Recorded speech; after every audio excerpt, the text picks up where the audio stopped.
So, I'm gonna get right to it, man. Unfortunately, we had to greet each other on some very just unfortunate, disturbing news. Our mutual comrade, actually the person that first told me about Trae Tha Truth, Noble. was Young Noble. R.P. Noble. Yeah, that's crazy, man. Noble, my first my first album that took me to national fame.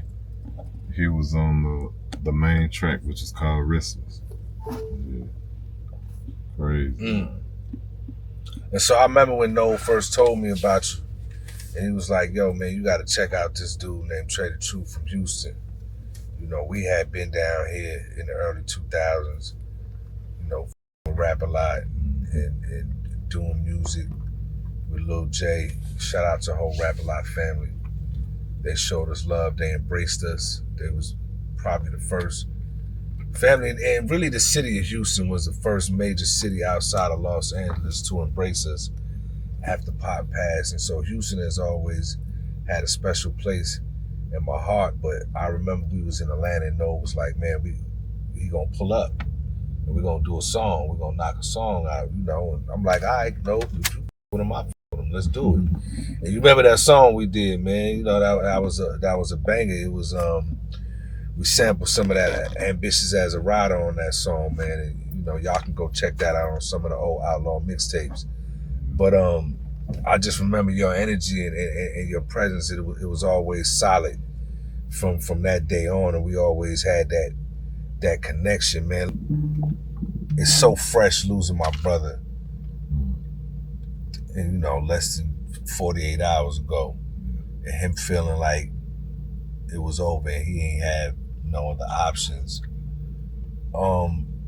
It made me think about mental health, and not only mental health, but mental health for black men. How do you cope? You know what I'm saying? How do you maintain?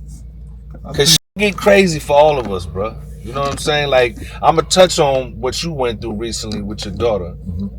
How did you manage to keep your sanity through that shit and not crash out? I think that's, man, and it's different for each individual person, right? Because the thing, before I get into my personal, with the mental health, man, nobody know the silent battles people deal with. People think that you come outside, people seeing you, whether you may be at a club, concert, or just moving around with your normal life, they think everything all right. You know what I'm saying? And they don't know you may have been, they don't know you may could have lost your mama. You may could have been going through something with your child, lost a relative. You might could have lost all the money you had. You like, nobody knows your personal situations, you know what I'm saying? And a lot of times as black men, we taught to never let them see you sweat. You got to be tough. You can't really, you know what I'm saying? You can't really say much about it. So a lot of times people do their best to deal with it, but everybody ain't built to make it all the way through it. Even though people may feel like I'm strong, I got it. And sometimes a lot of people break. It's selective few that can figure out how to just muscle their way through it. You know what I'm saying? And that's a real bad problem, bro. For us, because when I used to go through things, I used to just like to be by myself, and I felt that was fine until somebody brought it to my attention. That's a form of mental illness, because that's depression. Isolating yourself. You know what I'm saying? And for me, it works. That's what I know. You know what I'm saying? Still to this day, I get like that. But a lot of times, man, we don't really know what a lot of things is. You got to think, when people would, so Charlemagne the God, who really always stayed on top of me for a lot of things, right? And he would always be like, you should go see a therapist. And the first thing you think when you think mental illness therapist, I ain't crazy. What I need to go, you know what I'm saying? Facts. But all the while, we deal with built up trauma, bro.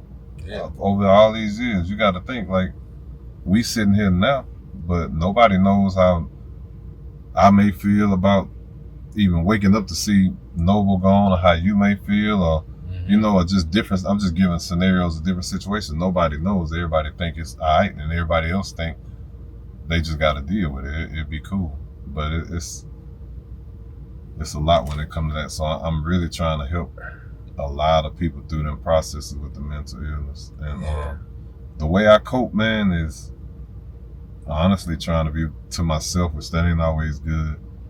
But I was blessed to be able. I'm able to vent through my music, right?